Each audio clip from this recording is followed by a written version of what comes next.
বহুত টিনেজ ল'ৰাবিলাকে জাপ মাৰি দিয়ে, চুৰ কৰি লৈ আনে আৰু লৈ আনি পাছত বহুত জামালা, কম বয়সত বিয়া পাতি একেবাৰে সোনকালে বুঢ়া হোৱাৰ উপায় সেইটো এটা। এই সোনকালে বিয়াটো বৰ ভাল বুলি ভাবে।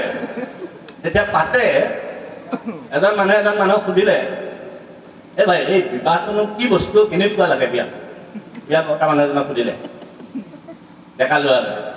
তেতিয়া সি কৈছে, এটা উদাহৰণ দিছে ধুনীয়াকে, এটা জাষ্ট মানে পিঞ্জৰা, সেই পিঞ্জৰাটো মানে নিগনি ধৰে, নিগনি ধৰা পিঞ্জৰাটোত এই মানুহ এজনে কি কৰিলে, একদম ভাল গাখীৰ, একদম ভাল নিগনিয়ে ভাল পোৱা বস্তু মানে গাখীৰ ভাত এনেকুৱা দি পেলাই পিঞ্জৰা এটা পাতি থৈ দিছিলে। নিগনি এটা আহিলে, আহি একদম ভাল বস্তু, একদম লোভ লগা বস্তু দেখি পেলাই এই পিঞ্জৰাটো সোমাই যোৱাৰ লগে লগে তাৰ দুৱাৰ বন্ধ হৈ গ'ল। সি অলপ দেৰি খালে, খাই পেলাই দেখি ওলাবলৈ চাইছে, সি ওলাব নোৱাৰে। সি ঘূৰি ফুৰিছে চাৰিওফালে, কেনি ওলাব পাৰে। তাৰপিছত আৰু এটা নিগনি আহিলে, সেই নিগনিটো আহি পেলাই চাইছে বৰ ধুনীয়া গাখীৰ ভাত বৰ ধুনীয়াকে দি থৈছে, এই সোমোৱাটো জহনিটো খোৱা নাই, কি হৈছে তাৰ?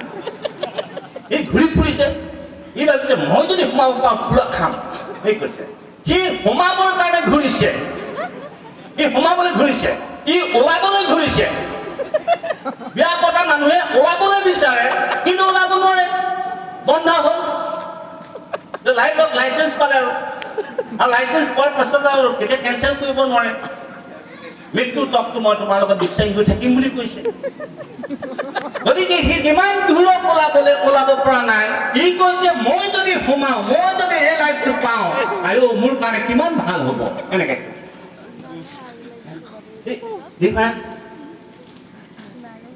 সময়ৰ আগতেই যদি কামটো কৰা যায়, বিয়াটো পাতিব লাগিব, বিয়া পতাটো স্বাভাৱিক, পাতিব লাগে।